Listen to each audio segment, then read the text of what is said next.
এখন অ্যানিমেশনের সবচেয়ে গুরুত্বপূর্ণ অংশ হলো আমাদের ক্যারেক্টারগুলোকে দারুণ এক্সপ্রেশন দেওয়া। এক্সপ্রেশনই আপনার অ্যানিমেশনে প্রাণ এনে দেয়। তাহলে কোনো ক্যারেক্টারে এক্সপ্রেশন কিভাবে যোগ করবেন? প্রথমে সেই ক্যারেক্টারটি সিলেক্ট করুন, তারপর নিচের দিকে আপনি কন্ট্রোল নামে একটি অপশন পাবেন। কন্ট্রোলে ক্লিক করুন, একটি নতুন প্যানেল খুলবে যেখানে বিভিন্ন অপশন থাকবে, যেমন speaking, I blink, expressions. Speaking এবং আই ব্লিঙ্ক নিয়ে আমরা পরে আলোচনা করব।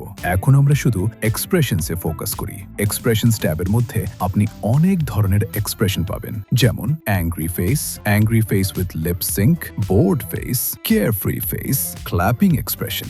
এছাড়াও দিক নির্দেশক এক্সপ্রেশন রয়েছে, যেমন look left, look right, look up, look down. এই সব এক্সপ্রেশন আপনি যে কোনো সিলেক্ট করা ক্যারেক্টারের প্রয়োজন অনুযায়ী প্রয়োগ করতে পারবেন। উদাহরণস্বরূপ আমি একটি ক্যারেক্টার সিলেক্ট করে লুক আপ এক্সপ্রেশন প্রয়োগ করি। এখন দেখবেন ক্যারেক্টারটি উপরের দিকে তাকাচ্ছে, যেন আকাশে কোনো পাখি উড়ছে এবং সে সেটি দেখছে।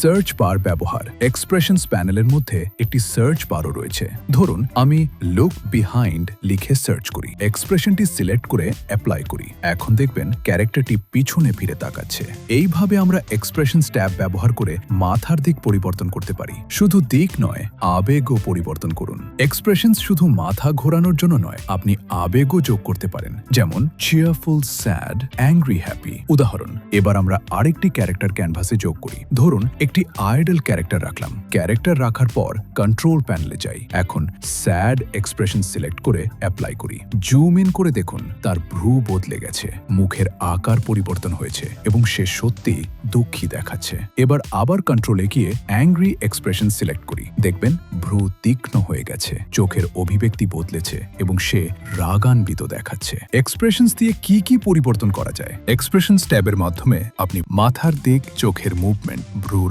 আকার, মুখের আকার, আবেগজনিত প্রতিক্রিয়া পরিবর্তন করতে পারেন। এক্সপ্রেশন আপনার ক্যারেক্টারকে সিনে ঘটতে থাকা ঘটনাগুলোর প্রতি প্রতিক্রিয়া দেখাতে সাহায্য করে। এক্সপ্রেশনস শুধু মানব ক্যারেক্টারের জন্য সীমাবদ্ধ নয়, এগুলো পাখিদের জন্যও পাওয়া যায়। উদাহরণস্বরূপ আমি একটি পাখি সিলেক্ট করি। কন্ট্রোল ট্যাবে গেলে বিভিন্ন এক্সপ্রেশন দেখতে পাবেন। যদি আমি অ্যাংরি এক্সপ্রেশন সিলেক্ট করি, তাহলে পাখিটির ভ্রুর ডিজাইন বদলে যায় এবং সে আরও আক্রমণাত্মক দেখায়। প্রাণীদের ক্ষেত্রেও একই নিয়ম। এবার আমরা একটি সিংহ সিলেক্ট করি। কন্ট্রোল প্যানেলের ভিতরে আপনি এক্সপ্রেশন পাবেন, যেমন অ্যাংরি, অ্যাস্টনিশড, ইভিল, হ্যাপি। যদি আমি ইভিল এক্সপ্রেশন সিলেক্ট করি, তাহলে সিংহটি আরও ভয়ঙ্কর এবং ভিলেনের মতো দেখাবে।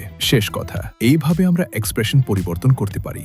মানব ক্যারেক্টারে, পাখিতে, প্রাণীতে এক্সপ্রেশনই আপনার অ্যানিমেশনকে আবেগপূর্ণ ও প্রভাবশালী করে তোলে। আর এভাবেই অটো ড্রাফটে এক্সপ্রেশনস ফিচার ব্যবহার করা হয়।